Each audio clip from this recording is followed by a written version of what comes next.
ദേശീയ വിദ്യാഭ്യാസ നയവും PM ശ്രീ സ്കൂൾ പദ്ധതിയും എന്നുള്ളതാണ് ശരിക്ക് അത് പറയേണ്ടത്.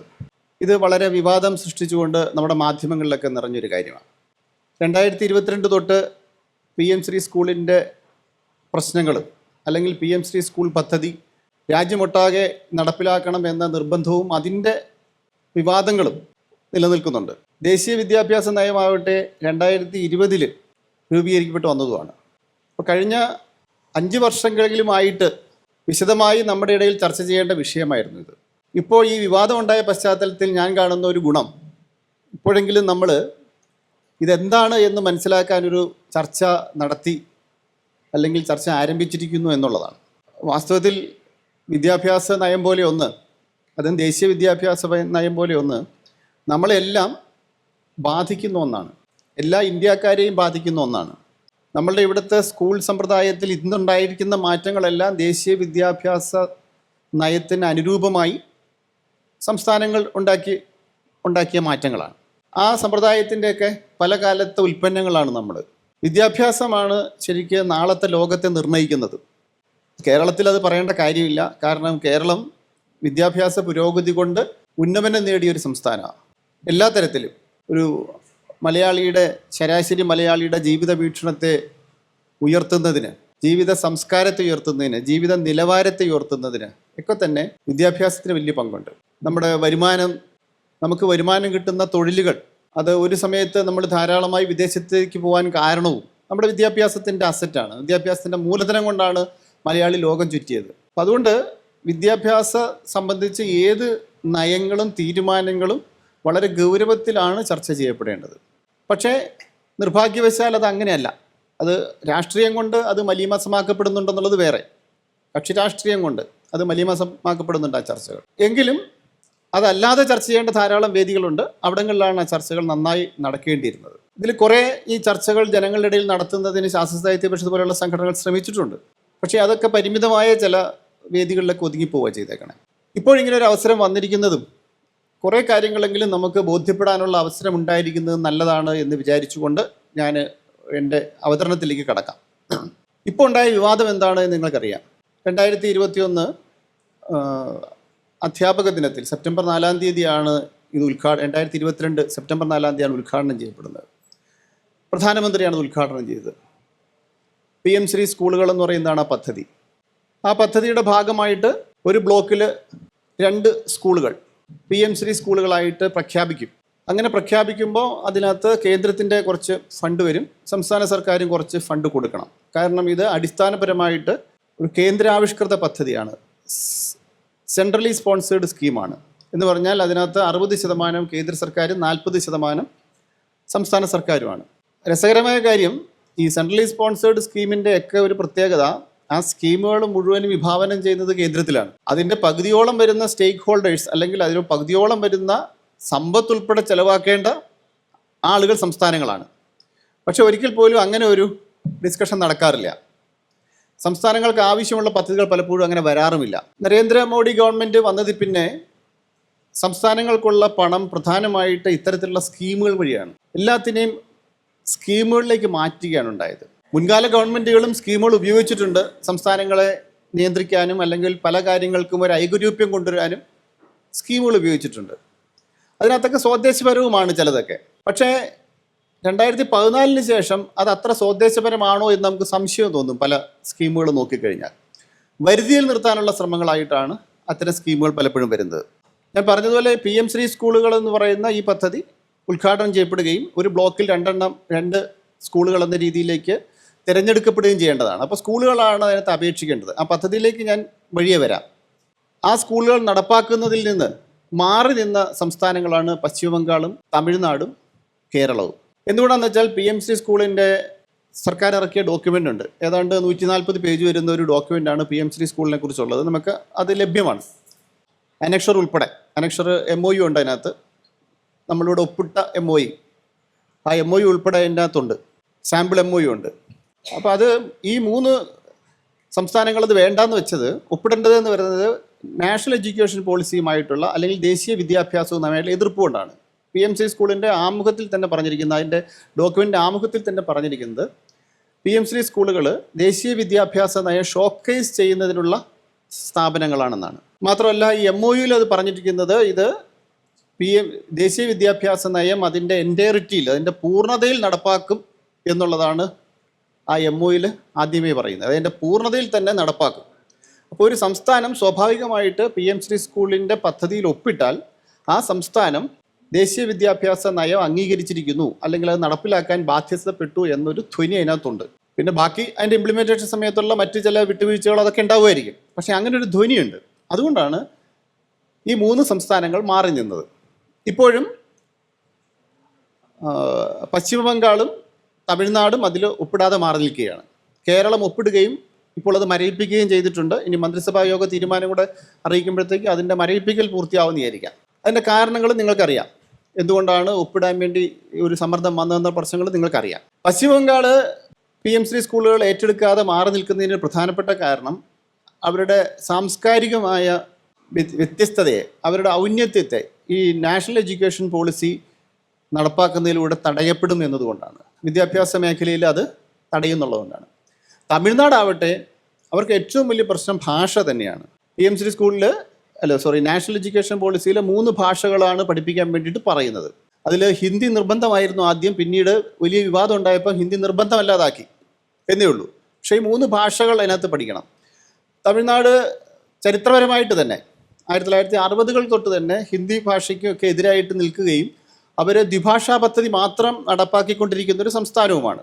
അപ്പോൾ അവർ പറയുന്നത് അവരുടെ സ്കൂളുകളിൽ ത്രിഭാഷാ നടപ്പാക്കണമെങ്കിൽ ഇത് മുഴുവൻ അഴിച്ച് പണിയേണ്ടി വരും. ടൈം ടേബിൾ എന്ന് വെച്ചാൽ അതിൻ്റെ അധ്യാപകർ വേണ്ടി വരും. അത്രയും വലിയൊരു ഇതൊന്നും ഇപ്പം താങ്ങാൻ സാധിക്കുകയില്ല.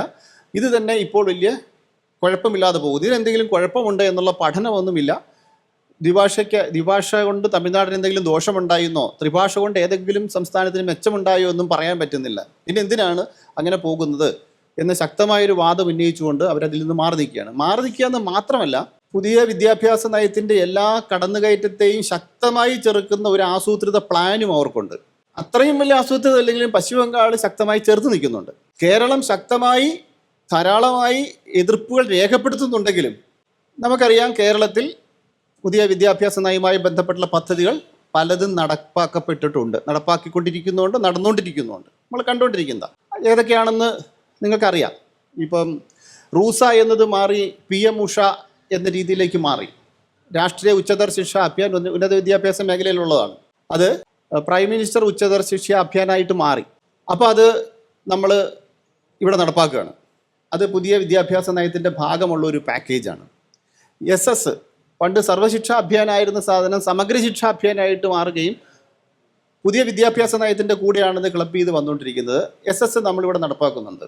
സർവശിക്ഷാ കേരള എന്ന പേരിൽ നടപ്പാക്കുന്നുണ്ട്. സർവശിക്ഷാ അഭിയാനിൽ വിഭാവനം ചെയ്തിരിക്കുന്നത് കോൺട്രാക്റ്റ് അധ്യാപകരാണെങ്കിൽ നമ്മളിവിടെ നമ്മുടെ സ്ഥിരം അധ്യാപകരെ തന്നെയാണ് അതിനകത്തേക്ക് വെച്ചിരിക്കുന്നത്. ഈ സർവശിക്ഷയുടെ കീഴിലാണ് PM-ശ്രീ സ്കൂളുകൾ നടപ്പാക്കപ്പെടാൻ വേണ്ടി വന്നിരിക്കുന്നത്. അപ്പോൾ അതൊരു പ്രശ്നമാണ്.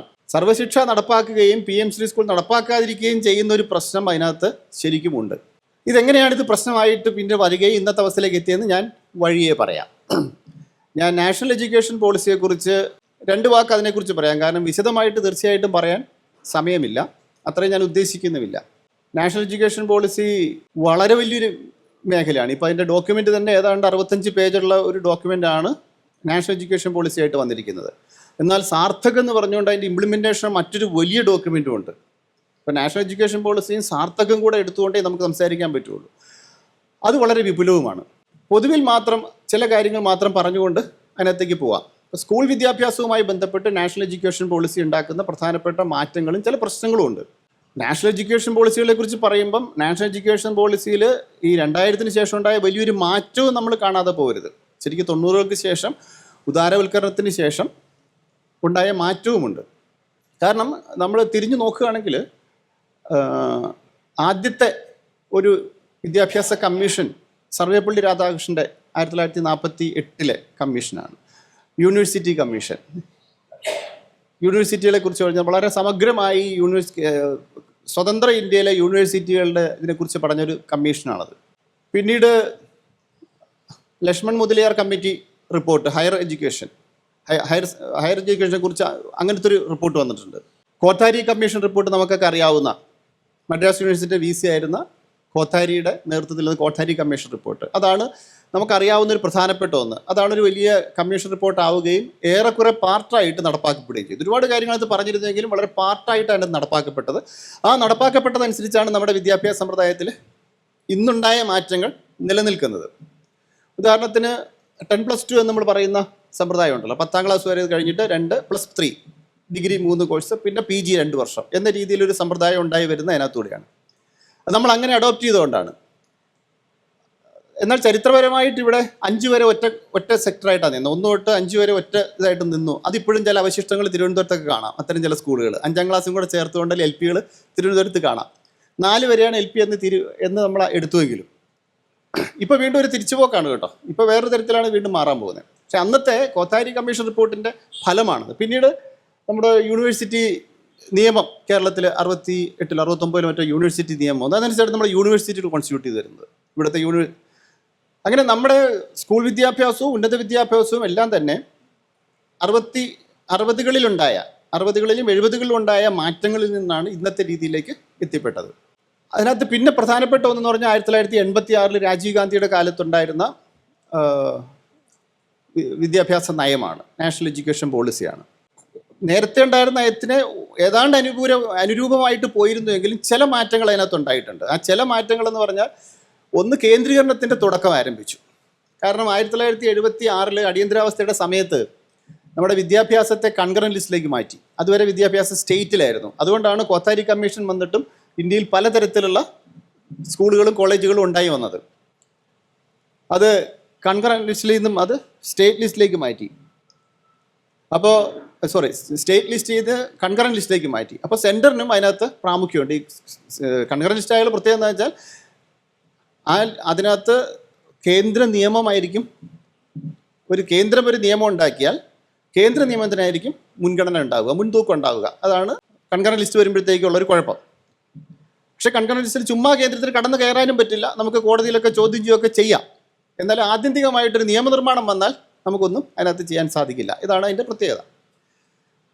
അതിനെ തുടർന്ന് 86-ൽ വിദ്യാഭ്യാസ നയം വന്നപ്പോൾ, ഈ കൺകറന്റ് ലിസ്റ്റ് ആക്കിയ ശേഷം വിദ്യാഭ്യാസ നയം വന്നപ്പോൾ കുറച്ച് കേന്ദ്രീകരണം നമ്മൾ കാണുന്നു. നമ്മൾ ഇന്ന് കാണുന്ന AICT പോലെയുള്ള അക്രഡിറ്റേഷൻ സാധനങ്ങളും എല്ലാം ഉണ്ടായി വരുന്നത് ആ കാലത്താണ്.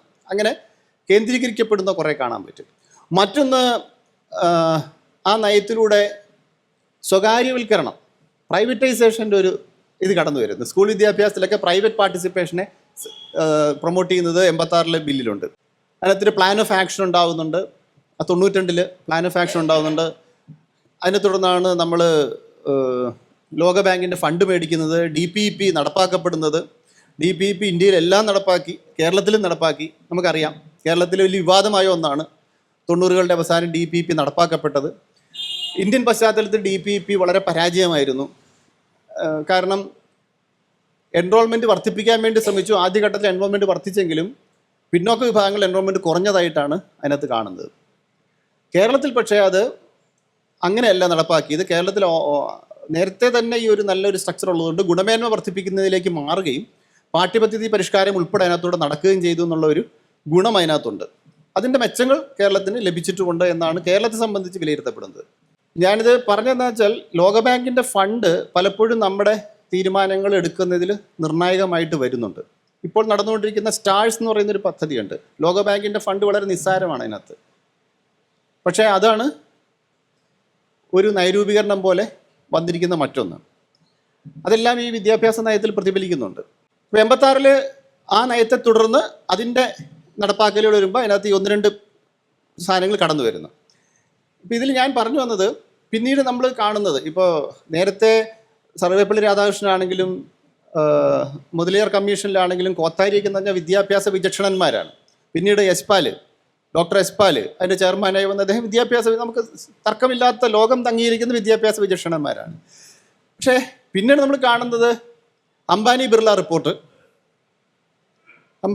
റിപ്പോർട്ട് വരുന്നത്, സാം പെട്രോയുടെ റിപ്പോർട്ട് വരുന്നു, ചന്ദ്രശേഖരൻ്റെ റിപ്പോർട്ട് വരുന്നു, ഏറ്റവും ഒടുവിൽ ഇപ്പോൾ കസ്തൂരി രംഗൻ്റെ റിപ്പോർട്ട് വരുന്നു. ഇങ്ങനെ ടെക്നോക്രാറ്റുകളായിട്ടുള്ള ആളുകൾ, വ്യവസായികളോ ടെക്നോക്രാറ്റുകളായിട്ടുള്ള ആളുകളാണ് പിന്നീടുള്ള വിദ്യാഭ്യാസ നയത്തെ തീരുമാനിച്ചത്. അതാണ് ഗ്ലോബലൈസേഷൻ്റെ കാലത്തേക്ക് വന്നപ്പോൾ ഒരു പ്രത്യേകത.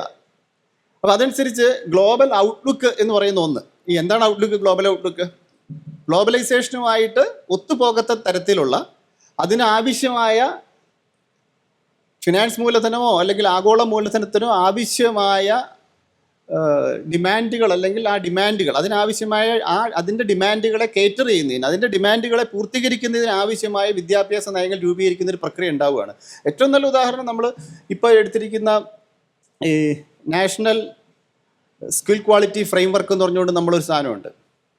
അതാണ് നമ്മുടെ ഇവിടുത്തെ നൈപുണ്യം പരീക്ഷിക്കാൻ വേണ്ടി ദേശീയ തലത്തിൽ മുമ്പോട്ട് ചെയ്യുന്ന ഫ്രെയിംവർക്കാണത്. അതിൻ്റെ മോണിറ്ററിങ്ങിന് വേണ്ടിയിട്ട്. ഇത് യൂറോപ്പിലൊക്കെ ഉള്ള അതേ സാധനത്തിൻ്റെ ഒരു കോപ്പി പോലെയാണ് വന്നിരിക്കുന്നത്. കാരണം എന്താണോ ആ ക്രൈറ്റീരിയ അതുപോലെ ഇവിടെ കൊണ്ടുവരാൻ ശ്രമിക്കുകയാണ്. അപ്പോൾ അത്തരത്തിലൊരു ആവശ്യത്തെ കൂടി കണ്ടുകൊണ്ടാണ് പിന്നീട് നടന്ന വിദ്യാഭ്യാസ നയങ്ങളൊക്കെ ഉണ്ടായിക്കൊണ്ടിരിക്കുന്നത് നമ്മൾ ആദ്യമേ കാണണം. ഇതിനിടയിലുണ്ടായ ഒരു പ്രധാനപ്പെട്ട മാറ്റം എന്ന് പറഞ്ഞാൽ 2002 83-ാം ഭരണഘടനാ ഭേദഗതി വഴി വിദ്യാഭ്യാസത്തെ ഒരു മൗലിക അവകാശമാക്കി മാറ്റി. അങ്ങനെ ഭരണഘടനയുടെ 21-ാം അനുച്ഛേദത്തിലേക്ക്, അതാണ് റൈറ്റ് ടു ലീവ്, അതിനകത്തേക്ക് വിദ്യാഭ്യാസത്തെ കൂടി ചേർത്തോടുകൂടി വിദ്യാഭ്യാസം കിട്ടിയില്ലെങ്കിൽ ഇന്ത്യയിലെ ഏതൊരു കുട്ടിക്കും കോടതി പോവാം എന്ന അവസ്ഥ വന്നു. ഭരണകൂടത്തിൻ്റെ ബാധ്യതയായി 6 തൊട്ട് 14 വയസ്സ് വരെയുള്ള 6 തൊട്ട് 14 വയസ്സ് വരെയുള്ള കുട്ടികളുടെ നിർബന്ധിതവും സാർവത്രികവുമായ വിദ്യാഭ്യാസം ഭരണകൂടത്തിൻ്റെ ഉത്തരവാദിത്വം. അതൊരു വിപ്ലവകരമായ കാര്യമാണ്. വാജ്പേയിയുടെ കാലത്ത് നടന്നൊരു കാര്യമാണ്. പക്ഷേ അതിനൊരു ആക്ട് ഉണ്ടാവാൻ വേണ്ടി പിന്നെ അപ്പോഴൊന്നും സാധിച്ചില്ല, അത് കൈവിട്ടുപോയി. 2009 നമ്മൾ പറയുന്ന റൈറ്റ് ടു എഡ്യൂക്കേഷൻ ആക്ട് ഉണ്ടാവുന്നത്. റൈറ്റ് ടു എഡ്യൂക്കേഷൻ ആക്ട് വന്നപ്പോൾ ഈ പറഞ്ഞ പോലെ വിദ്യാഭ്യാസ അവകാശ നിയമം നമ്മൾ രൂപീകരിക്കപ്പെട്ടു. വിദ്യാഭ്യാസം ഒരു അടിസ്ഥാന അവകാശമായി മാറി. ഇതനുസരിച്ച് എല്ലാ സംസ്ഥാനങ്ങളുടെയും സ്കൂളുകൾക്ക് ഉത്തരവാദിത്തമായി മാറി. കുട്ടികളെ മുഴുവനും സ്കൂളിൽ കൊണ്ടുവരികയും അവരെ മുഴുവനും പഠിപ്പിക്കുക എന്ന് പറയുന്നൊരു ഉത്തരവാദിത്തം അവരുടെ തലയിലേക്ക് വന്നു. ഇതാണ് നമ്മൾ കാണുന്നത്. വലിയ പ്രക്ഷോഭങ്ങളും വലിയ എതിർപ്പുകളും ഉണ്ടായി. എതിർപ്പുകളുണ്ടായി. കാരണം ഭരണകൂടങ്ങൾക്ക് അത്രയും പൈസ ഇല്ലല്ലോ. ഈ നമ്മുടെ കേരളത്തിലെ അവസ്ഥയല്ല. കേരളത്തിൽ 2000 ആയപ്പോഴത്തേക്കും നമ്മൾ അത് നേടിക്കഴിഞ്ഞു. 100% എൻറോൾമെൻറ്റ് നേടിക്കഴിഞ്ഞു. ഏതാണ്ട് 100% എൻറോൾമെൻറ്റ് 0% കൊഴിഞ്ഞു പോക്കും എന്ന രീതിയിലേക്ക് നമ്മൾ കേരളം എത്തിക്കഴിഞ്ഞു. നമ്മുടെ ഇവിടെ 1-ാം ക്ലാസ്സിൽ ചേരുന്ന ഒരു കുട്ടി 10-ാം ക്ലാസ്സിൽ എത്തുക എന്ന് പറഞ്ഞാൽ വളരെ സ്വാഭാവികമാണ്. ഇടയ്ക്ക് കൊഴിഞ്ഞു പോകുന്നത് മറ്റെന്തെങ്കിലും കാരണം കൊണ്ടായിരിക്കാം, അല്ലാതെ കൊഴിഞ്ഞുപോക്കില്ലാത്തൊരു സ്ഥലമാണ് കേരളം. ഇപ്പോൾ 100% ആൾക്കാരെ സ്കൂളിൽ കൊണ്ടുവരികയും അത്രയും പേരെ നമുക്ക് പഠിപ്പിക്കാൻ, ഇത് 2000-ൻ്റെ മധ്യത്തോടുകൂടി 2010-ൻ്റെയൊക്കെ മധ്യത്തോടുകൂടി നമ്മൾ അച്ചീവ് ചെയ്തൊരു നേട്ടമാണ്. അതുകൊണ്ട് നമുക്കിതൊരു പ്രശ്നമായിട്ട് തോന്നില്ല. പക്ഷേ ബീഹാറിലോ അല്ലെങ്കിൽ മറ്റൊരു സ്ഥലത്തോ ഇതല്ല അവസ്ഥ. ഇപ്പോഴും ഈ അവകാശ നിയമമൊക്കെ വന്ന ശേഷവും ഇതല്ല അവസ്ഥ. അപ്പോൾ 2009 ഒരു ലാൻഡ്മാർക്ക് വിദ്യാഭ്യാസ അവകാശ നിയമം വരുന്നു. ഇത് വലിയ മാറ്റങ്ങൾ ഉണ്ടാക്കേണ്ടതായിരുന്നു. പക്ഷേ അവിടെയും എന്താ സംഭവിച്ചത്? ഗവൺമെൻറ്റുകളുടെ ഇച്ഛാശക്തി കുറവ് കൊണ്ട് തന്നെ മൻമോഹൻ സിംഗ് ഗവൺമെൻറ് പോയി. പിന്നീട് NDA ഗവൺമെൻറ്റാണ് പിന്നീട് 2014 തൊട്ട് വന്നത്. അപ്പോൾ ഈ നിയമം കർശനമായി നടപ്പാക്കുന്നതിന് ഒരുപാട് സംസ്ഥാനങ്ങൾ വീഴ്ച വരുത്തി നമുക്ക് കാണാൻ പറ്റും. ഇപ്പോഴത്തെ ബീഹാറിലെയോ ഉത്തർപ്രദേശിലെയോ ഒക്കെ എൻറോൾമെൻറ്റ് റേറ്റ് എടുത്തു കഴിഞ്ഞാൽ വളരെ വളരെ മോശമാണ്. മധ്യപ്രദേശൊക്കെ തുടങ്ങിയ സ്ഥലത്ത് എൻറോൾമെൻറ്റ് റേറ്റ് വളരെ മോശമാണ്. കൊഴിഞ്ഞുപോക്ക് വളരെ കൂടുതലാണ്. അവിടെയൊന്നും ഹയർ സെക്കൻഡറി കൂടി എടുത്തു കഴിഞ്ഞാൽ അവിടെ ഏതാണ്ട് 100 കുട്ടികൾ 1-ാം ക്ലാസ്സിൽ ചേരുന്നതിൽ കഷ്ടിച്ച് 60 കുട്ടികൾ മാത്രമേ 54 കുട്ടികൾ 55 കുട്ടികൾ മാത്രമേ 12-ാം ക്ലാസ്സിലേക്ക് എത്തുന്നുള്ളൂ. ഇതാണ് അവിടത്തേക്ക് പല സ്ഥലത്തെയും സ്ഥിതി. അത്രമാത്രം കൊഴിഞ്ഞുപോക്കാണ് ഇവിടെയൊക്കെ. ആ കൊഴിഞ്ഞുപോക്കൊന്നും നമ്മുടെ കേരളത്തിൽ അങ്ങനെ കാണാൻ സാധിക്കില്ല. 2016 സ്മൃതി ഇറാനി വിദ്യാഭ്യാസ മന്ത്രി ആയിരിക്കും, മാനവവിഭവശേഷി വകുപ്പ് മന്ത്രി എന്നാണ് പറയുന്നത്, ആയിരിക്കുന്ന സമയത്താണ് വിദ്യാഭ്യാസ നയത്തിൻ്റെ ആദ്യത്തെ ആലോചനകൾ നടക്കുന്നതും പ്രഖ്യാപനങ്ങളൊക്കെ ഉണ്ടാവുന്നതും. ടെക്നോക്രാറ്റായിട്ടുള്ള കസ്തൂരി രംഗനെ ചെയർമാനാക്കി ഷക്കീല ഷംസു എന്ന് പറയുന്ന വിദ്യാഭ്യാസ വിദഗ്ധ കൂടിയ ആയിട്ടുള്ള ആളെ മെമ്പർ സെക്രട്ടറി ആക്കി. ഇവർ രണ്ടുപേരുമായിരുന്നു അതിനകത്ത് പ്രധാനപ്പെട്ട ആളുകൾ. പിന്നെ അവരൊരുപാട് ഓൺലൈനിൽ കൂടെയും ഒക്കെ കുറേ ഡെലിബറേഷൻസ് ഡിസ്കഷൻസൊക്കെ നടത്താൻ ശ്രമിച്ചു. കുറേയൊക്കെ നടന്നു, കുറേയൊക്കെ നടന്നില്ല. അങ്ങനെയൊക്കെ ഉണ്ട്. ഒരുപാട് പരാതികളുമുണ്ട് കേട്ടോ. കാരണം ഒരുപാട് കൊടുത്ത നിർദ്ദേശങ്ങൾ സ്വീകരിക്കപ്പെട്ടില്ല എന്ന പരാതികളൊക്കെ ഉണ്ട്. എന്തായാലും അതെല്ലാം കഴിഞ്ഞ് 2019 അതോ 2018 അവർ റിപ്പോർട്ട് സമർപ്പിച്ചു. ആ റിപ്പോർട്ട് നമുക്ക് ലഭ്യമായിരുന്നു. വളരെ 100 കണക്കിന് പേജുകളുള്ള ഒരു ബൃഹത് റിപ്പോർട്ടായിരുന്നു. ആ റിപ്പോർട്ടിനെ അധികരിച്ച് ആദ്യത്തെ ഡ്രാഫ്റ്റ് വന്നു പുതിയ വിദ്യാഭ്യാസ നയത്തിൻ്റെ. ആ ഡ്രാഫ്റ്റ് വന്ന സമയത്ത് ആ ഡ്രാഫ്റ്റിലേക്ക് നിരവധി പേർ പരാതികൾ കൊടുത്തിരുന്നു. ശാസ്ത്ര സാഹിത്യ പരിഷത്ത് ഉൾപ്പെടെ പരാതി കൊടുത്തിരുന്നു. അതിനകത്ത് പരാതിയല്ല, നിർദ്ദേശങ്ങൾ കൊടുത്തിരുന്നു. ഇന്ത്യയിൽ ഒരുപാട് ആളുകൾ അതിനകത്ത് നിർദ്ദേശങ്ങൾ കൊടുത്തിരുന്നു. പക്ഷേ ഇതെല്ലാം പരിഗണിച്ചുകൊണ്ടും പരിഗണിക്കാതെയും ഒക്കെ ആയിട്ട് 2020 വിദ്യാഭ്യാസ നയം രൂപപ്പെടുകയാണ് ചെയ്യുന്നത്. സാധാരണഗതിയിൽ ഇതിനു മുമ്പുള്ള വിദ്യാഭ്യാസ നയങ്ങളെല്ലാം പാർലമെൻറ്റിൽ ചർച്ച ചെയ്യപ്പെട്ടിരുന്നുവെങ്കിൽ ഈ വിദ്യാഭ്യാസ നയം പാർലമെൻറ്റിൽ ചർച്ച ചെയ്തില്ല. കോവിഡിൻ്റെ സമയമായിരുന്നു. മന്ത്രിസഭാ തീരുമാനത്തിലൂടെയാണ് വിദ്യാഭ്യാസ നയം ഇന്ത്യയുടെ വിദ്യാഭ്യാസ നയമായിട്ട് മാറുന്നത്.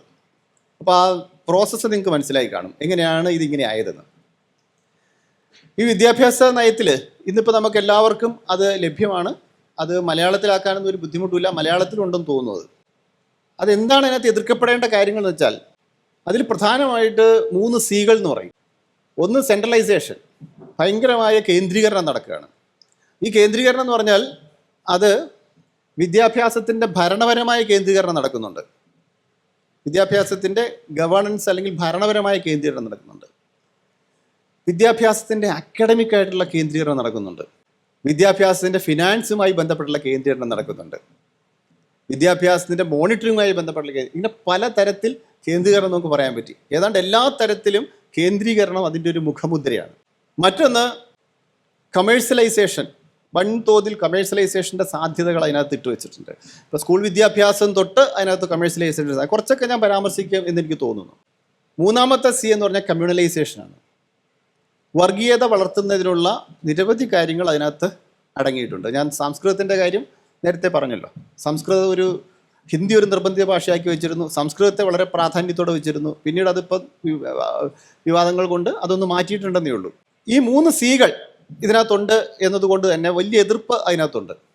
പക്ഷേ ഈ വലിയ എതിർപ്പിലൊന്നും കാര്യമില്ലെന്ന് നിങ്ങൾക്കറിയാം. കാരണം ഗവൺമെൻറ്റിൻ്റെ ഒരു മൊത്തത്തിലൊരു പോളിസി അതാണ്. ഗവൺമെൻറ്റിൻ്റെ ഈ വിദ്യാഭ്യാസ രംഗത്ത് മാത്രമല്ല, ഗവൺമെൻറ്റിൻ്റെ ഒരു അജണ്ട തന്നെ, ഗവൺമെൻറ്റിനെ ഭരിക്കുന്ന RSSൻ്റെ ഒരു അജണ്ട തന്നെ അതായതുകൊണ്ട് അതിൽ തന്നെ നടപ്പാക്കപ്പെടുകയാണ് അത് വരുന്നത്. അങ്ങനെ തന്നെ നടപ്പാക്കാനാണ് വരുന്നത്. അപ്പോൾ ഈ ബില്ല് നടപ്പാക്കുന്നതിൽ നിന്ന് സംസ്ഥാനങ്ങൾ വിട്ടു നിൽക്കാൻ തുടങ്ങിയപ്പോഴാണ് കേസിന് പോയി. ഇപ്പോൾ കേരളം, പശ്ചിമ ബംഗാൾ, തമിഴ്നാട് തുടങ്ങിയ സംസ്ഥാനങ്ങൾ, എനിക്ക് തോന്നുന്നു അത് അശ്വിനി അഗർവാളാണെന്ന് തോന്നുന്നു കേസിന് പോയി സുപ്രീം കോടതിയിൽ പോയി. പക്ഷേ സുപ്രീം കോടതി പറഞ്ഞു ഈ NEP നടപ്പാക്കുന്നതിന് നിർബന്ധിക്കാനൊന്നും പറ്റില്ല എന്ന് പറഞ്ഞു. ആ കേസിൻ്റെ വിധി ഇപ്പോഴാണ് വന്നത്. NEP നടപ്പാക്കുന്നതിന് നിർബന്ധിക്കാൻ പറ്റില്ല എന്ന് പറഞ്ഞു. അപ്പോൾ ഈ രാഷ്ട്രീയ സമ്പ്രദായം മുമ്പേ നടപ്പാക്കാൻ വേണ്ടിയിട്ട് ഓരോ സംസ്ഥാനങ്ങളിലും. നീതി ആയോഗ് ഇതിനകത്ത് പ്രധാനപ്പെട്ട ആളുകളാണ്. ഇലക്ട്രോണിക്സ് ആൻഡ് ഇൻഫർമേഷൻ ടെക്നോളജി മന്ത്രാലയമാണ് ഈ PM സ്കൂളുകളുടെ നടത്തിപ്പിൻ്റെ ഒരു ചുമതലയുള്ളത് കേട്ടോ. എന്താണ് അവരുടെ കാര്യം എന്ന് ഞാൻ വഴിയെ പറയാം. വിദ്യാഭ്യാസ വകുപ്പ് മാത്രമല്ല, നീതി ആയോഗ് അതിൻ്റെ പുറകിലുണ്ട്.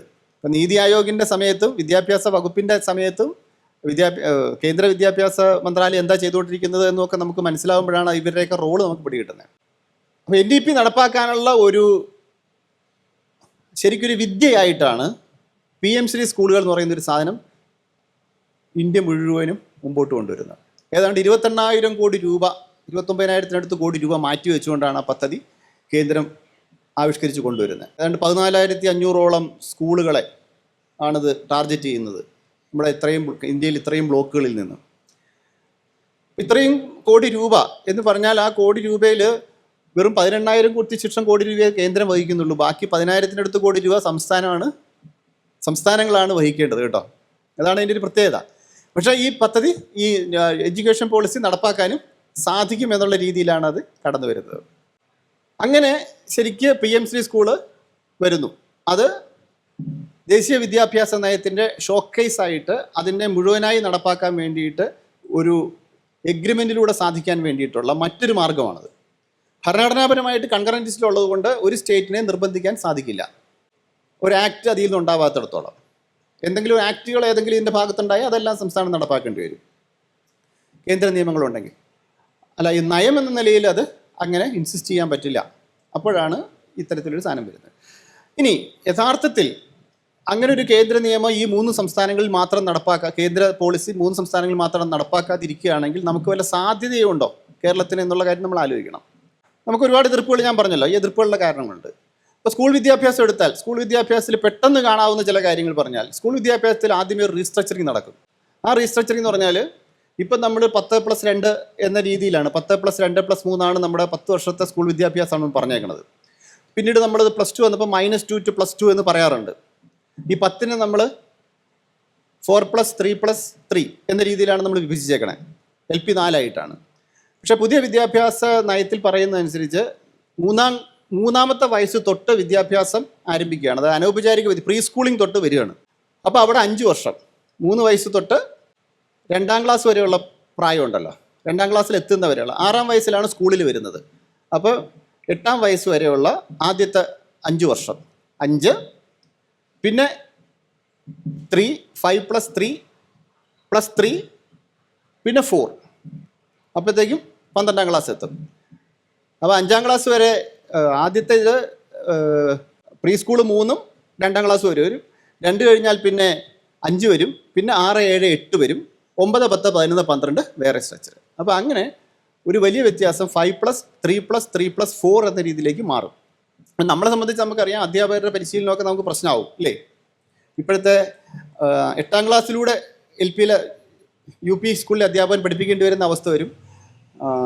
താഴെ മറ്റേ പ്രീ പ്രൈമറി സ്കൂൾ കൂടി ഇതിൻ്റെ കൂടെ വരുന്ന അവസരത്തിലേക്ക് വരുമ്പോഴത്തേക്ക് അവിടുത്തെ അധ്യാപകരുടെ പ്രശ്നങ്ങളൊക്കെ കടന്നു വരും. കേരളത്തിൽ കുറേയൊക്കെ മാനേജ് ചെയ്യാൻ പറ്റുന്നതാണത്, അല്ലാന്ന് പറയാൻ പറ്റില്ല. കുറേയൊക്കെ മാനേജ് ചെയ്യാൻ പറ്റും. കുറേ ഗവൺമെൻറ് ഉത്തരവുകളും കുറച്ച് പരിശീലനങ്ങളും കൊണ്ടൊക്കെ മാനേജ് ചെയ്ത് പോകാൻ പറ്റും. 9 തൊട്ട് 12 വരെ ഒരു സ്ട്രെച്ച് ആക്കുമ്പോഴാണ് അതിനകത്ത് ഏറ്റവും കോംപ്ലിക്കേഷൻ ആയിട്ട് വരുന്നത്. അപ്പോൾ ഇത് അങ്ങനെയൊന്നും നമുക്ക് പെട്ടെന്ന് ചെയ്യാൻ പറ്റുന്ന ഒന്നല്ല എന്നൊരു അഭിപ്രായം ഉണ്ടായിരുന്നു. എന്തായാലും ഇതനുസരിച്ച് പല സംസ്ഥാനങ്ങളും മാറിക്കൊണ്ടിരിക്കുന്നു. ഉന്നത വിദ്യാഭ്യാസത്തിലേക്ക് വരുമ്പോഴത്തേക്കും 3 വർഷത്തെ ഡിഗ്രി മാറിയിട്ട് 4 വർഷത്തെ ഡിഗ്രി ആയിട്ട് മാറുകയാണ്. 4 വർഷത്തെ ഡിഗ്രി. ആ മാറ്റം നമ്മളിവിടെ വരുത്തി. നമ്മൾ FIUGP കൊണ്ടുവന്നില്ലേ, 4 year degree undergraduate 4 year graduate programme കൊണ്ടുവന്ന് അങ്ങനെയാണ് FIUGP കൊണ്ടുവന്നു. അത് കഴിഞ്ഞിട്ട് ഉള്ള PhD അല്ലെങ്കിൽ PhD അല്ല, പോസ്റ്റ് ഗ്രാജുവേഷൻ എന്ന് പറഞ്ഞാൽ 1 വർഷമായിട്ട് മാറ്റാം. അപ്പോൾ 4 കഴിഞ്ഞാൽ പിന്നെ 4+1 എന്ന രീതിയിലേക്ക് നമുക്ക് മാറ്റാം. ഈ രീതിയിലേക്ക് ഒരു ഭയങ്കരമായ റീസ്ട്രക്ചറിങ് ആണ് ഇതിനകത്ത് വരാൻ പോകുന്നത്. അതിനെക്കുറിച്ച് ഗുണദോഷങ്ങളൊന്നും ഞാൻ പറയുന്നില്ല. ഇപ്പോൾ ലോകം തന്നെ എടുത്തു കഴിഞ്ഞാൽ 4 വർഷ ഡിഗ്രി കോഴ്സുകൾ ആണ് പൊതുവെ വന്നുകൊണ്ടിരിക്കുന്നത്. ആ അർത്ഥത്തിലൊക്കെ അതിനകത്തൊക്കെ സാങ്കത്യമുണ്ട് എന്ന് തോന്നുന്നു, അത്തരം മാറ്റങ്ങളെക്കുറിച്ചൊക്കെ. ഇപ്പോൾ സ്ട്രക്ചറിൽ വ്യത്യാസമല്ല, സ്ട്രക്ചറിൻ്റെ ഭാഗമായിട്ടുള്ള മറ്റു പല പ്രശ്നങ്ങളും നമുക്കുണ്ടെങ്കിലും, ഇപ്പം സൗകര്യങ്ങളുടെ പ്രശ്നം ഉണ്ടാകും സ്കൂളിലെ, ഇത്തരം പ്രശ്നങ്ങളൊക്കെയാണ്, ആ വ്യത്യാസങ്ങളൊക്കെ ഉണ്ടാകും. പക്ഷേ ഇതിൽ വിദ്യാഭ്യാസ നയത്തിൽ പരീക്ഷകളെക്കുറിച്ച് വളരെ ഏതാണ്ട് 14-16 സ്ഥലങ്ങളിൽ പരീക്ഷയെക്കുറിച്ച് വളരെ സൂക്ഷ്മമായി പറയുന്നുണ്ട്. പക്ഷേ ഇപ്പോൾ ഈ പുതിയ വിദ്യാഭ്യാസ നയം വന്നു കഴിയുമ്പോഴത്തേക്കും 3ാം ക്ലാസ്സിലൊരു പൊതുപരീക്ഷ വരും, 5ാം ക്ലാസ്സിലൊരു പൊതുപരീക്ഷ വരും, 8ാം ക്ലാസ്സിലൊരു പൊതുപരീക്ഷ വരും. 10ഉം 12ഉം കൂടെ വേറെ കിടപ്പുണ്ട്, മനസ്സിലായോ? അപ്പോൾ ഈ പ്രീ സ്കൂളിംഗ് കഴിഞ്ഞിട്ട് കുട്ടി ഭാഷാശേഷിയും സംഖ്യാശേഷിയും രണ്ടും അതിനകത്ത് പറയുന്നുണ്ട്. ഈ രണ്ടും ആർജിച്ചോ എന്ന് പരിശോധിക്കുന്ന ഒരു പരീക്ഷ 3ാം ക്ലാസ്സിൽ വെച്ച് വരും. ഇങ്ങനെ പരീക്ഷകൾ, ശരിക്കും പറഞ്ഞാൽ പരീക്ഷകളുടെ എണ്ണം കൂടുന്നത് പോലെയാണ് ഇത് കടന്നു വരുന്നത്. കൂടുതൽ പരീക്ഷകൾ, കൂടുതൽ ടെസ്റ്റുകൾ ഒക്കെ കടന്നു വരിക. അതിന് വേണ്ടിയിട്ട് ഈ നാഷണൽ എബിലിറ്റി ടെസ്റ്റ് ഉണ്ടല്ലോ, നാസ് എന്ന് പറയുന്നത്, നാസിനെ കുറച്ചും കൂടെ വലുതാക്കിയിട്ട് പരഖ് എന്ന് പറഞ്ഞുകൊണ്ട് മറ്റൊരു ഇൻസ്റ്റിറ്റ്യൂഷനാക്കി മാറ്റിയിട്ടുണ്ട്, പരഖ്. അതിൻ്റെ നേതൃത്വത്തിലായിരിക്കും ഇത്തരം കാര്യങ്ങൾ നടക്കുന്നത്. അപ്പോൾ മോണിറ്ററിങ് നടക്കുന്നത്, പരീക്ഷ നടക്കുന്നത്, മോണിറ്ററിങ് നടത്താൻ വേണ്ടിയിട്ട് നാഷണൽ ക്വാളിറ്റി അഷുറൻസിൻ്റെ ഒരു ദേശീയ തലത്തിൽ തന്നെ ഒന്നുണ്ട്. അതിൻ്റെ മാതൃകയിലായിരിക്കും സംസ്ഥാനങ്ങൾക്ക് ചെയ്യാൻ പറ്റുന്നത്. ഇത്തരത്തിൽ അത് മാറാം. ഇതിൽ ഏറ്റവും വലിയ പ്രശ്നം വരുന്നത് ഈ സ്കൂളുകളിൽ എന്ത് പഠിപ്പിക്കും എന്നുള്ളിടത്താണ്, സിലബസ് എന്തായിരിക്കും എന്നുള്ളിടത്താണ്. അതാണ് PMC സ്കൂളുമായി ബന്ധപ്പെട്ട് നമ്മുടെ ഒരു വലിയ പ്രശ്നമുള്ളത്. ദേശീയ തലത്തിൽ ഒരു നാഷണൽ കരിക്കുലം ഫ്രെയിംവർക്ക് ഉണ്ട്. അത് ദേശീയ വിദ്യാഭ്യാസ നയത്തിന് അനുരൂപമായിട്ട് ഒരു നാഷണൽ കരിക്കുലം ഫ്രെയിംവർക്ക് രൂപപ്പെടുത്തുന്നുണ്ട്. NCERT രൂപപ്പെടുന്ന ഒരു ഫ്രെയിംവർക്കാണ്. വിദ്യാഭ്യാസ നയം നടപ്പാക്കുന്ന എല്ലാ സ്ഥലങ്ങളിലും ഈ ഫ്രെയിംവർക്കിൽ നിന്നുകൊണ്ട് സംസ്ഥാനത്തെ SCERTകൾ സംസ്ഥാനത്തെ കരിക്കുലം രൂപപ്പെടുത്തണം. ഇതാണ് അതിൻ്റെ രീതി. ഈ നാഷണൽ കരിക്കുലം ഫ്രെയിംവർക്ക് നേരത്തെ തന്നെ ഉണ്ട്. നമുക്കറിയാം 2005 എസ്പാലിൻ്റെ നേതൃത്വത്തിൽ നാഷണൽ കരിക്കുലം ഫ്രെയിംവർക്ക് ഉണ്ടാകുന്നതും 2007 നമ്മളിവിടെ കേരള കരിക്കുലം ഫ്രെയിംവർക്ക് ഉണ്ടാകുന്നതും KCF ഉണ്ടാക്കുന്നതൊക്കെ അതിനനുസരിച്ചാണ്. പക്ഷേ അതൊക്കെ വളരെ ഫ്ലെക്സിബിലിറ്റിയാണ്. ആ കരിക്കുലം ഫ്രെയിംവർക്കിന് പ്രത്യേകിച്ച് വളരെ ഫ്ലെക്സിബിൾ ആയിട്ടുള്ള ബ്രോഡായിട്ടുള്ള കാര്യങ്ങളാണ്. അതിനുള്ളിലാണ് നമ്മുടെ സംസ്ഥാനത്തിൻ്റെ ഇതുണ്ടാക്കുന്നത്. ഒരു പൊതു ഗൈഡ് ലൈൻ മാത്രമായിട്ടാണ് അത്തരം കാര്യങ്ങൾ കടന്നു വന്നത്. പക്ഷേ ഇതിനകത്ത് അങ്ങനെയല്ല. ഇതിനകത്ത് കുറച്ചും കൂടെ സ്പെസിഫിക് ആയിട്ടാണ് ഈ കരിക്കുലം ഫ്രെയിംവർക്ക് നിശ്ചയിക്കുന്നത്.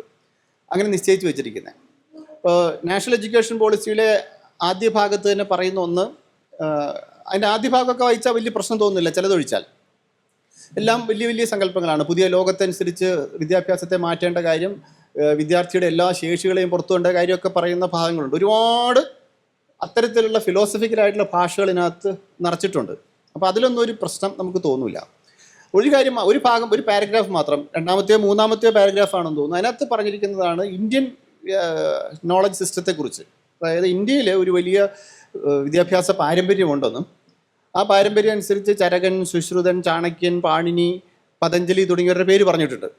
ഇവരൊക്കെ വലിയ സ്കോളേഴ്സ് ആയിരുന്നുവെന്നും ഈ സ്കോളേഴ്സിനെ സൃഷ്ടിക്കുന്നതിന് ഇന്ത്യൻ വിദ്യാഭ്യാസ സമ്പ്രദായം പര്യാപ്തമായിരുന്നുവെന്നും അത് തിരിച്ചെടുക്കണം, അത് വീണ്ടെടുത്തുകൊണ്ട് മുമ്പോട്ട് പോകണം എന്നുള്ളതൊക്കെ പറയുന്ന ഒരു ഭാഗമുണ്ട്. അത് തെറ്റൊന്നുമാണെന്ന് പറയാൻ പറ്റുമോ? യഥാർത്ഥ പ്രശ്നം എന്താ വെച്ചാൽ ഈ പറഞ്ഞിരിക്കുന്ന എല്ലാം സാൻസ്ക്രിറ്റൈസേഷൻ്റെ ഭാഗമാണ്. ഇതെല്ലാം സംസ്കൃതക്കാരാണ് ഈ പറഞ്ഞിരിക്കുന്നത്. തെക്കേ ഇന്ത്യയിൽ അല്ലെങ്കിൽ തമിഴ്നാട്ടിലോ അല്ലെങ്കിൽ ഇന്ത്യയുടെ മറ്റേതെങ്കിലും ഭാഗത്തോ ഇതുപോലെയുള്ള പണ്ഡിതന്മാരുണ്ടായിരുന്നുവെങ്കിൽ, മറ്റ് ഭാഷാ പണ്ഡിതന്മാരുണ്ടായിരുന്നുവെങ്കിൽ അവരുടെക്കുറിച്ചൊന്നോ, അല്ലെങ്കിൽ മറ്റു ഭാഷയിലും പണ്ഡിതന്മാരുണ്ടെങ്കിൽ അവരെക്കുറിച്ചൊന്നും ഒരു പരാമർശമില്ല. മറ്റ് സംസ്കാരങ്ങളിലുള്ള അത്തരം കാര്യങ്ങളെക്കുറിച്ചൊന്നും ഒരു പരാമർശം ഇല്ല എന്നുള്ള ഒരു പ്രശ്നം ആദ്യമേ തന്നെ ചൂണ്ടിക്കാണിക്കപ്പെടുന്നുണ്ട്. മുസ്ലിങ്ങളുടെ പേരുമില്ല. ഇതിനകത്ത് ചരിത്രം പഠിപ്പിക്കുന്ന ഒരു സ്ഥാനത്ത് വെച്ചാൽ ഈ ദേശീയ നയത്തിലുള്ള പ്രത്യേകത എന്ന് വെച്ചാൽ ഇന്ത്യയുടെ ചരിത്രമല്ല അവർ പറയുന്നത്, ഇൻഡോളജിയാണ് പഠിപ്പിക്കുന്നത്. എന്ന് പറഞ്ഞാൽ ഇൻഡോളജി എന്ന് പറഞ്ഞാൽ അറിയാമല്ലോ, നമ്മുടെ വേദങ്ങൾ തൊട്ടും കൂടി വരുന്ന ഒരു സംസ്കാരത്തിൻ്റെ ഒരു ഭാഗമാണ് ഇൻഡോളജി എന്ന് പറയുന്നത്. ഫിലോസഫിയൊക്കെ ആയിട്ട് ബന്ധപ്പെട്ട സ്ഥാനത്ത് ഇൻഡോളജിസ്റ്റുകൾ എന്ന് പറയുന്ന അവരാണ് അത്തരം കാര്യങ്ങളൊക്കെ ഗവേഷണം നടത്തുന്ന ആളുകൾ. അപ്പോൾ ഇൻഡോളജിയിൽ ഊന്നിക്കൊണ്ടാണ്.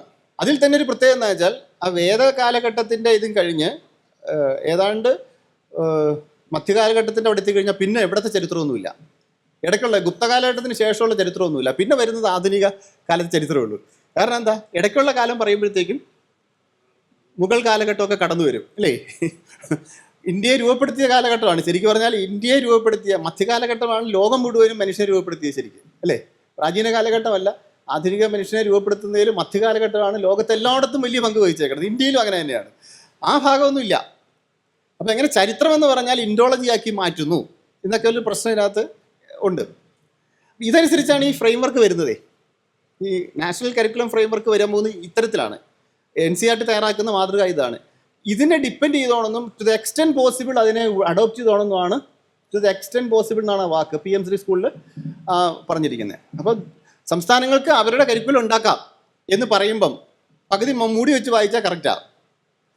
ബാക്കി പകുതിയിൽ ഈ കാര്യം പറഞ്ഞിരിക്കുകയാണ്, നാഷണൽ കരിക്കുലം ഫ്രെയിം വർക്കിന് അനുഗുണമായ രീതിയിൽ അതിനെ ഉൾക്കൊള്ളുന്ന രീതിയിൽ ടു ദ എക്സ്റ്റെൻറ്റ് പോസിബിൾ അതിനനുസരിച്ച് നമ്മൾ അത് പോകണമെന്നാണ് പറഞ്ഞു വെച്ചിരിക്കുന്നത്. ഇതാണ് അതിനകത്ത്. പിന്നെ സെൻറ്റൻസൊക്കെ പറയാൻ പറ്റും. ഇപ്പോൾ സ്ലൈഡായിട്ടാണെങ്കിൽ ആ ഭാഗങ്ങളൊക്കെ എടുത്ത് കാണിക്കാൻ പറ്റുമായിരുന്നു ധാരാളമായിട്ട്. നല്ല രസകരമായ കാര്യങ്ങളത്. അപ്പോൾ ഇത് ദേശീയ വിദ്യാഭ്യാസ നയത്തിലൊരു വലിയ ഒരു കാഴ്ചപ്പാടിൻ്റെ പ്രശ്നമാണ്. പിന്നെ സ്കൂൾ വിദ്യാഭ്യാസത്തിൽ ഇതുപോലെ ഒരുപാട് പ്രശ്നങ്ങളുണ്ട്. ഇപ്പോൾ ഉദാഹരണത്തിന് ഈ നമ്മൾ പറയുന്ന അംഗൻവാടി, നമുക്കിവിടെ അംഗൻവാടികളുണ്ട്. അപ്പം നമ്മൾ പ്രീ സ്കൂളിങ്ങിനെ നമ്മളിതിനകത്ത് ഉൾപ്പെടുത്തുകയാണെങ്കിൽ ഈ അംഗൻവാടിയും കൂടി ചേർത്ത് മുമ്പോട്ട് പോകണമല്ലോ. നമ്മുടെ ഇവിടെ അംഗൻവാടികളുണ്ട്, നമുക്കിവിടെ അംഗൻവാടിയുണ്ട്. ഒന്നാം ക്ലാസ് 2ാം ക്ലാസ്സും ഉണ്ട്. പക്ഷേ ഇന്ത്യയിൽ പല സ്ഥലത്തും ഒരു അധ്യാപകൻ്റെ സ്കൂളുകളാണ്.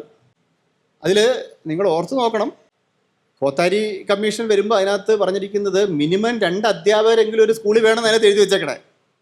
മൂത്രപ്പുര വേണം എന്നാണ് എഴുതി വെച്ചേക്കണത്. മനസ്സിലായോ? നമുക്കതൊക്കെ അത്ഭുതമാണ്. നമുക്ക് അങ്ങനെ ഒരു സ്കൂളൊന്നുമില്ല. നമുക്ക് ഏകാധ്യാപക വിദ്യാലയങ്ങൾ വേറൊരു പർപ്പസിന് വേണ്ടി ഉണ്ടായിരുന്നു എന്ന് മാത്രമേ ഉള്ളൂ, ഏകാധ്യാപക വിദ്യാലയങ്ങൾ.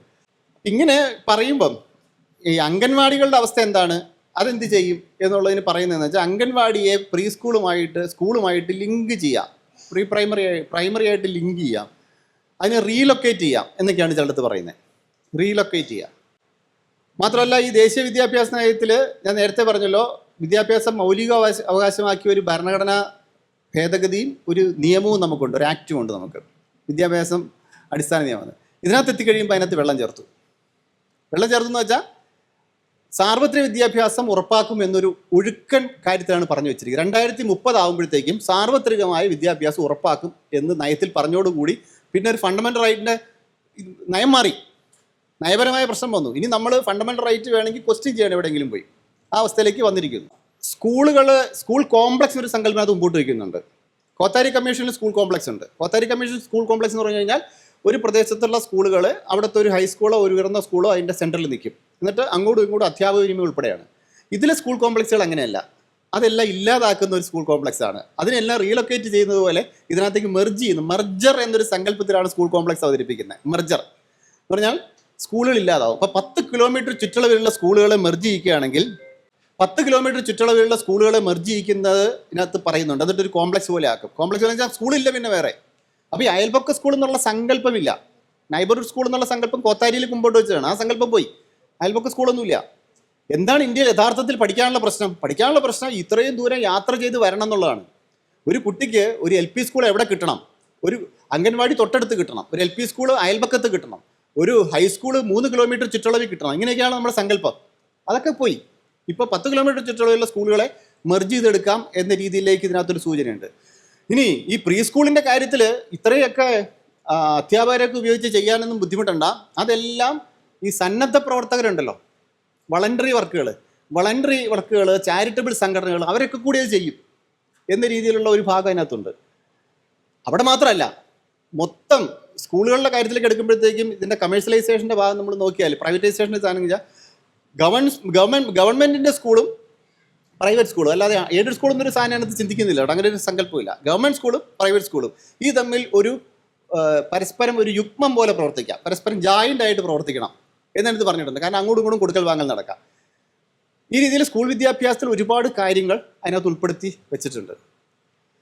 ഇത് നമുക്കിവിടെ വലിയ പ്രശ്നങ്ങൾ ഉണ്ടാക്കും. നമ്മുടെ സിലബസിലുണ്ടാകുന്ന മാറ്റവും നമ്മുടെ സ്ട്രക്ചറിലുണ്ടാകുന്ന മാറ്റവും അധ്യാപന സമ്പ്രദായത്തിലുള്ള മാറ്റവും സ്കൂളുകൾ താങ്ങി നിർത്താൻ, ഈ സ്കൂൾ ഇൻഫ്രാസ്ട്രക്ചർ നമുക്ക് താങ്ങി നിർത്താൻ പറ്റുമോ എന്നുള്ള പ്രശ്നമൊക്കെ അതിനകത്ത് വലുതായിട്ടുണ്ട്. ഇനി ഉന്നത വിദ്യാഭ്യാസത്തിലേക്ക് വന്നു കഴിഞ്ഞാൽ ഉന്നത വിദ്യാഭ്യാസത്തിൽ ഈ FIUGP എന്ന് പറയുന്ന ഈ സമ്പ്രദായത്തിൽ നമ്മുടെ ഈ 4 വർഷ ഡിഗ്രിയിൽ എല്ലാ പോയിന്റിൽ നിന്നും എക്സിറ്റ് അനുവദിക്കുകയാണ്. എല്ലാ പോയിന്റിൽ നിന്നും എൻട്രി അനുവദിക്കും. അപ്പോൾ 1-ാം വർഷം കഴിഞ്ഞാൽ നിങ്ങൾക്ക് പോവാം, അപ്പോൾ നിങ്ങൾക്കൊരു സർട്ടിഫിക്കറ്റ് കിട്ടും. 2-ാം വർഷം കഴിഞ്ഞാൽ നിങ്ങൾക്ക് പോവാം, അപ്പോൾ നിങ്ങൾക്കൊരു ഡിപ്ലോമ സർട്ടിഫിക്കറ്റ് കിട്ടും. 3-ാം വർഷം കഴിഞ്ഞ് നിങ്ങൾക്ക് പോവാം, അപ്പോൾ നിങ്ങൾക്കൊരു ഡിഗ്രി സർട്ടിഫിക്കറ്റ് കിട്ടും. 4-ാം വർഷം കഴിഞ്ഞ് നിങ്ങൾ പൂർത്തിയാക്കി പോവുകയാണെങ്കിൽ നിങ്ങൾക്കൊരു റിസർച്ച് ഡിഗ്രി കിട്ടും. റിസർച്ച് ഡിഗ്രി എന്ന രീതിയിൽ കിട്ടും. അവർക്ക് പിന്നെ അടുത്ത PG പഠിക്കുമ്പോൾ 1 വർഷം പഠിച്ചാൽ മതി. തിരിച്ചിതുപോലെ കയറുകയും ചെയ്യാം. അത് നല്ലതാണോ ചീത്തയാണോ എന്നുള്ള കാര്യം ഡിബേറ്റ് ചെയ്തുകൊണ്ടിരിക്കുന്നൊരു കാര്യമാണ്. അത് നല്ലതല്ല എന്ന് പറയുന്നവരുണ്ട്. കാരണം ആളുകൾക്ക് കൊഴിഞ്ഞു പോകാനുള്ള താല്പര്യം കൂടും. പക്ഷേ താല്പര്യമില്ലാത്ത വിഷയം പഠിക്കുന്നവർ എത്രയും നാൾ നിർത്തണോ ഒരു സ്ഥലത്ത്? അയാൾക്ക് താല്പര്യമുള്ള മറ്റു വിഷയങ്ങളിലേക്ക് പൊക്കൂടെ, മാറിക്കൂടെ എന്നുള്ള ചോദ്യമുണ്ട്.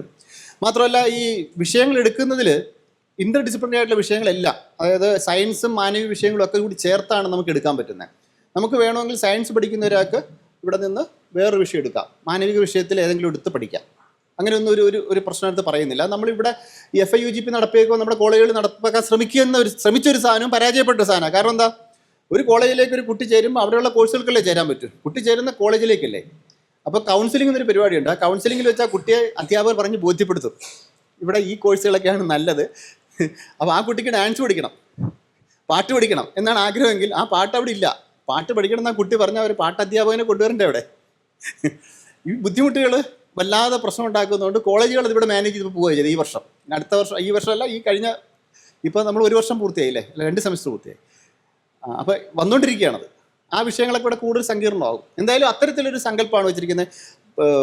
നാഷണൽ എഡ്യൂക്കേഷൻ പോളിസിയിൽ അതൊരു പ്രശ്നമേ അല്ല. കാരണം എല്ലാത്തിനും പ്രൈവറ്റാണ്, എല്ലാത്തിനും പ്രൈവറ്റ് വയ്ക്കാം.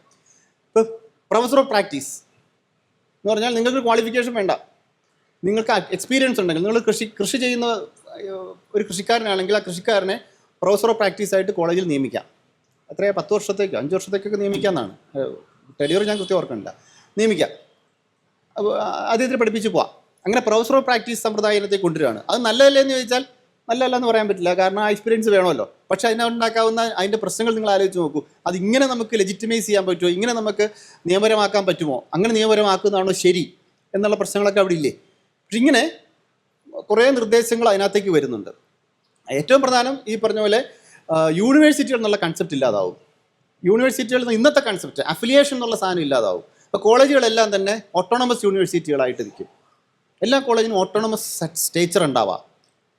മനസ്സിലായോ? അല്ലാതെ ഒരു യൂണിവേഴ്സിറ്റി അതിന് കീഴിൽ കുറേ അഫിലിയേറ്റ് ചെയ്ത കോളേജുകൾ എന്നുള്ള സങ്കല്പം പതുക്കെ മാറാം.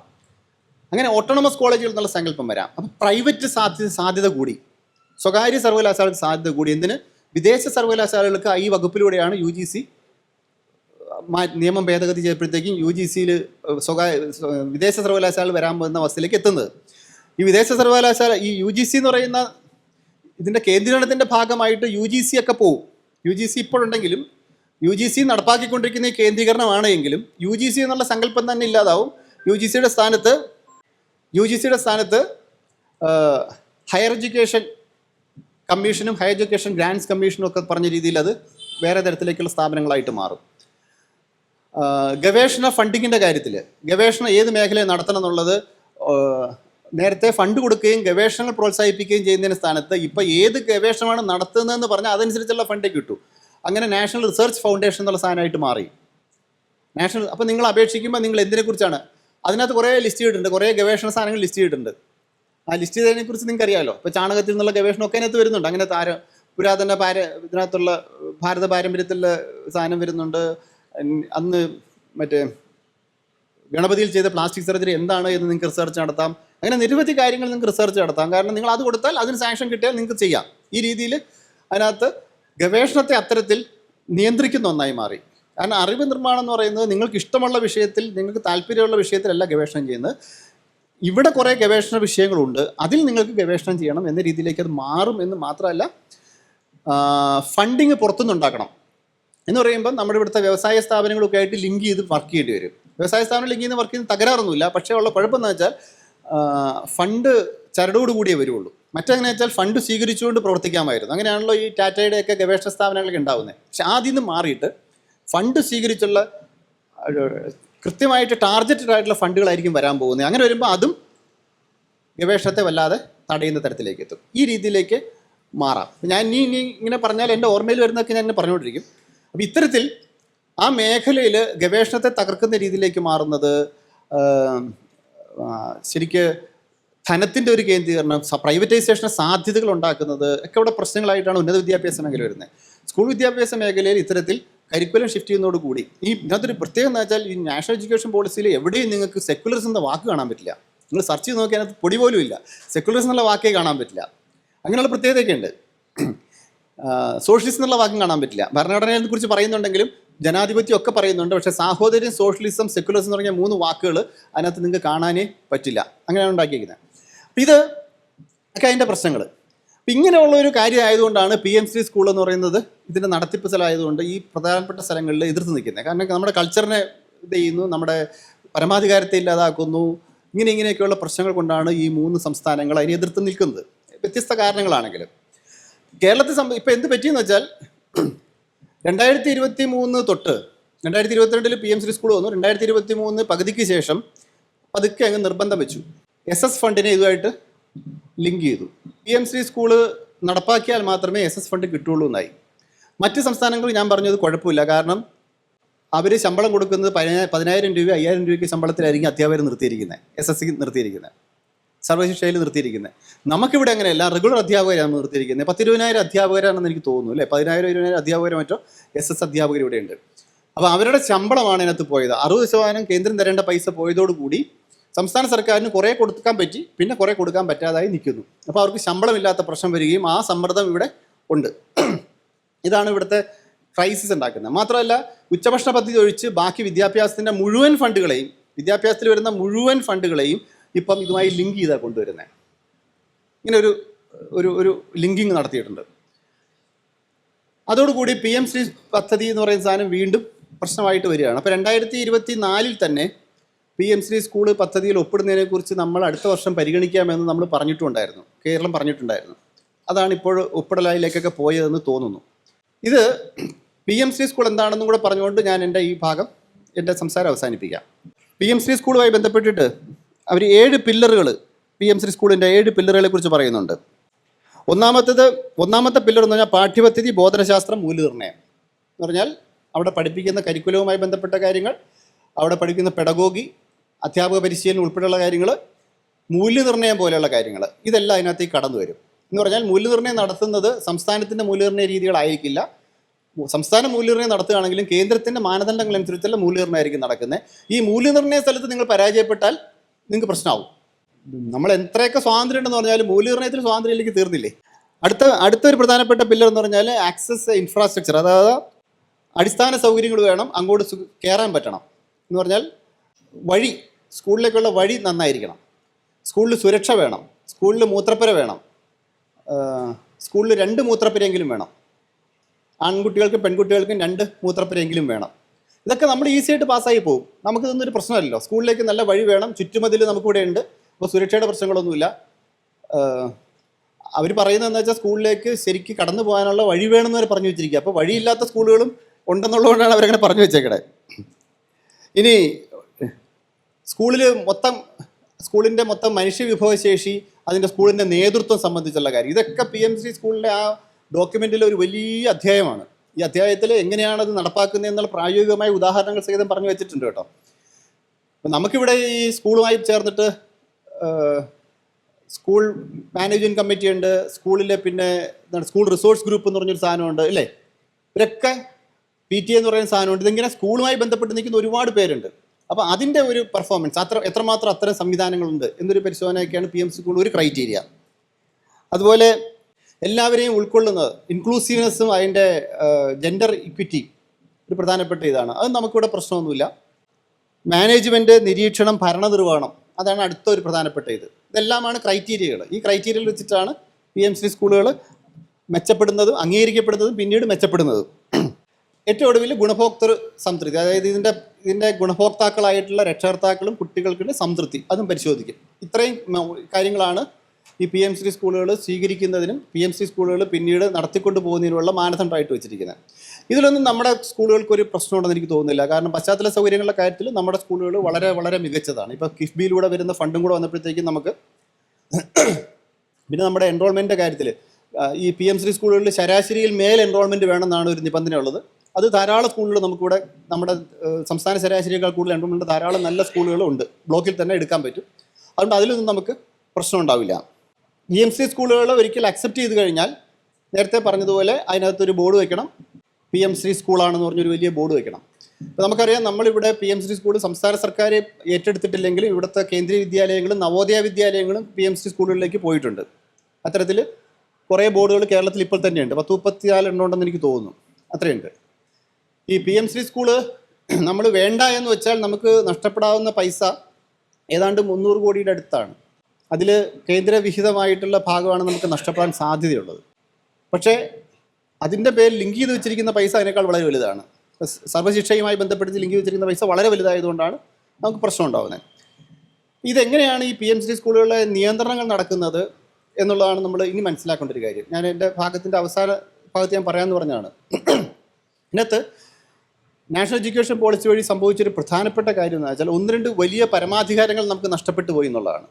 ഈ അൻവർ അരവിന്ദൊക്കെ പറയുന്ന ഡേറ്റയുടെ മേലുള്ള പരമാധികാരം നമുക്ക് പോയി.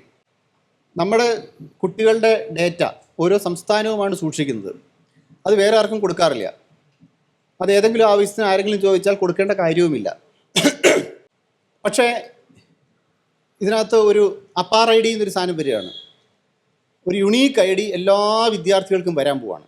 എല്ലാ വിദ്യാർത്ഥികൾക്കും ഒരു യുണീക്ക് ID വരും. അത് കേന്ദ്ര പോർട്ടലിൽ നിന്നാണ് ID കിട്ടുന്നത്. എന്ന് പറഞ്ഞാൽ നമ്മുടെ എല്ലാ ഡേറ്റയും, ഓരോ വിദ്യാർത്ഥിയുടെയും മുഴുവൻ ഡേറ്റയും കേന്ദ്ര പോർട്ടലിലേക്ക് പോകും.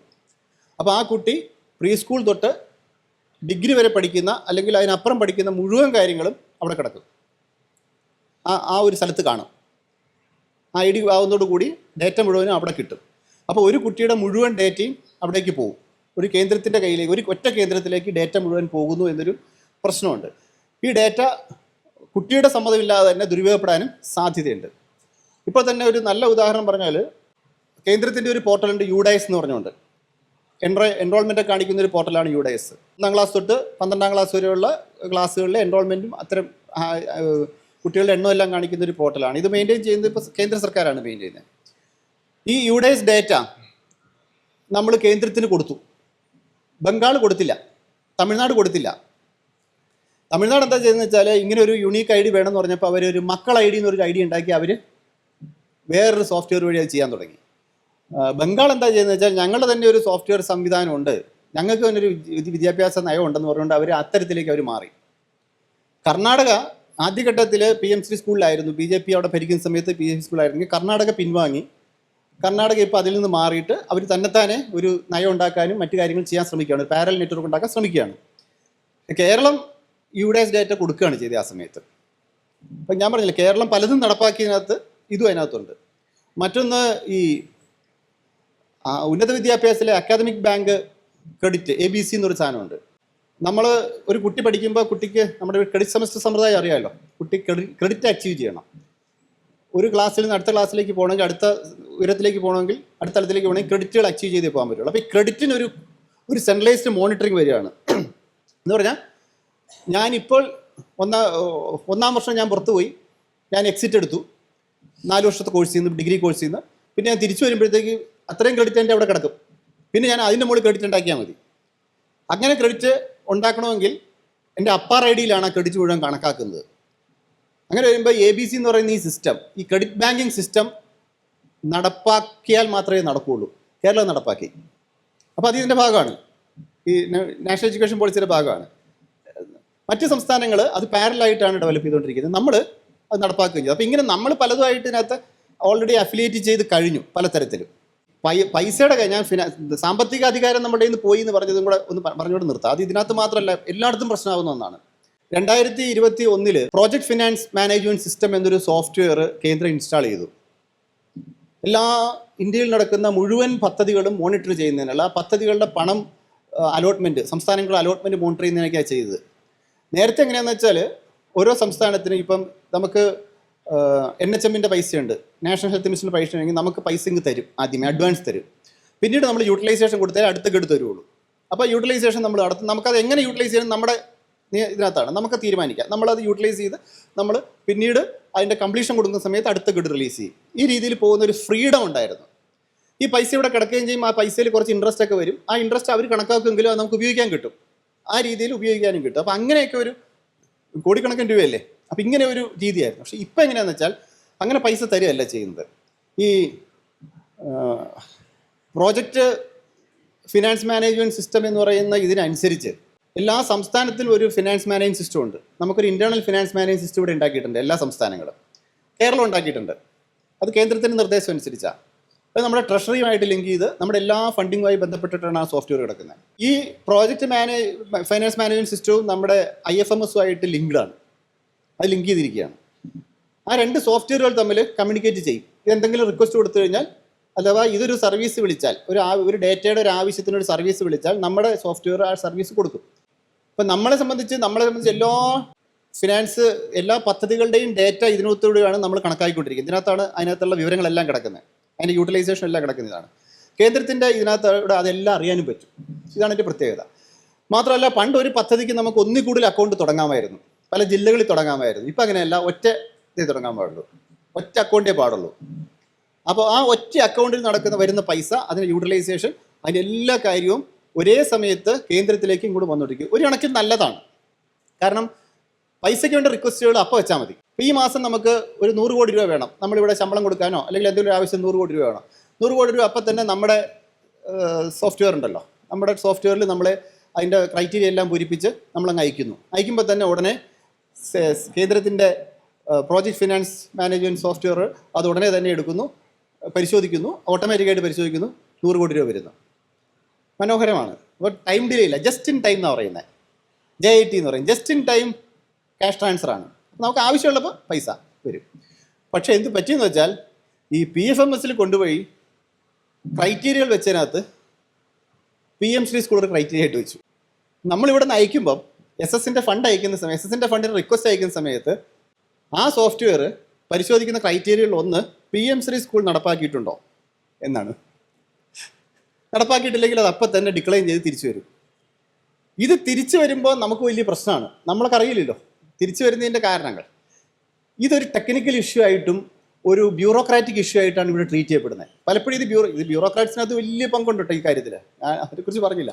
ബ്യൂറോക്രാറ്റ്സാണ് ഇതിനകത്ത് ഒത്തിരി കാര്യങ്ങളിൽ നമുക്ക് പ്രശ്നം ഉണ്ടാക്കിയത്. കാരണം ഇങ്ങനെ ഒരു പ്രോജക്റ്റ് ഫിനാൻസ് മോണിറ്ററിംഗ് സോഫ്റ്റ്വെയർ വരുമ്പോൾ തന്നെ അതിൻ്റെ അപകടങ്ങൾ നമ്മൾ അറിയേണ്ടതാണ്. ഇവിടുത്തെ സ്വതന്ത്ര സോഫ്റ്റ്വെയർ ആൾക്കാരും ഇതിൻ്റെ ഡേറ്റ സെക്യൂരിറ്റി ആൾക്കാരും എല്ലാം അറിഞ്ഞ് സമരം ചെയ്യേണ്ടതാണ്. അല്ലെങ്കിൽ അതിൻ്റെ അപകടം നേരത്തെ മനസ്സിലാക്കേണ്ടതാണ്. അതൊരു രാഷ്ട്രീയ യുദ്ധമായിട്ട് മാറേണ്ടതാണ്, ഒരു പൊളിറ്റിക്കൽ ഫൈറ്റായിട്ട് മാറേണ്ടതാണ്. പക്ഷെ അങ്ങനെ മാറുകയല്ല ചെയ്തത്. ഇത് ഉദ്യോഗസ്ഥ തലത്തിൽ ഒരു കത്തിടപാടിൽ കൂടെ നടന്നു. കാരണം ഉദ്യോഗസ്ഥന്മാരെ സംബന്ധിച്ച് ഏറ്റവും വലിയ പ്രശ്നം ഇൻട്രസ്റ്റ് പോകുന്നുള്ളതാണ്. ഈ പൈസയുടെ ഇൻട്രസ്റ്റ് അവരറിയും, ആ ഇൻട്രസ്റ്റ് കിട്ടൂല, അപ്പോൾ വലിയ പൈസ എന്നുള്ള രീതിയിലേക്കാണ് അവരെടുത്തത്. അത് ടെക്നിക്കലായിട്ടാണ് അവർ ആ പ്രശ്നം എടുത്തത്.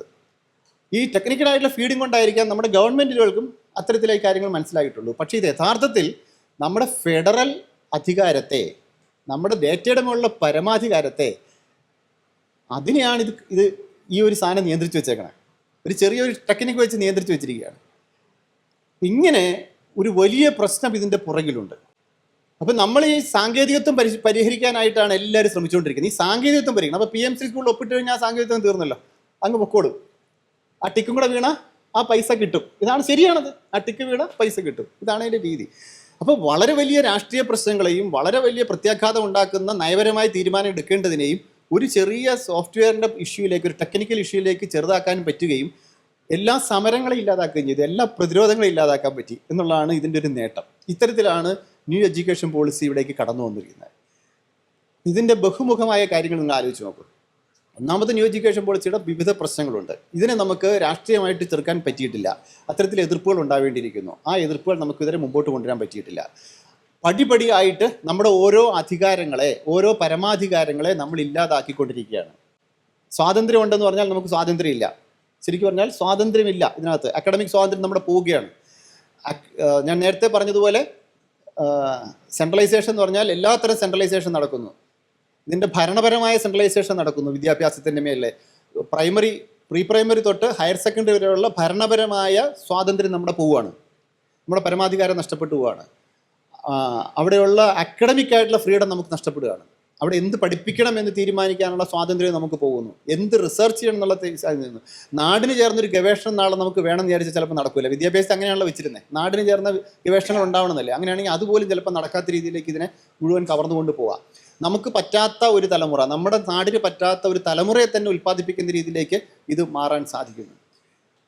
അങ്ങനെ സാമ്പത്തികമായ സ്വാതന്ത്ര്യത്തെ, വിദ്യാഭ്യാസവുമായ സാമ്പത്തിക സ്വാതന്ത്ര്യം ഇത് കവർന്നെടുക്കുന്നു. അങ്ങനെ എല്ലാത്തരം സ്വാതന്ത്ര്യങ്ങളെയും കവർന്നെടുക്കുന്ന ഒന്നായിട്ട് തന്നെ ഇതിനെ കാണേണ്ടി വരും.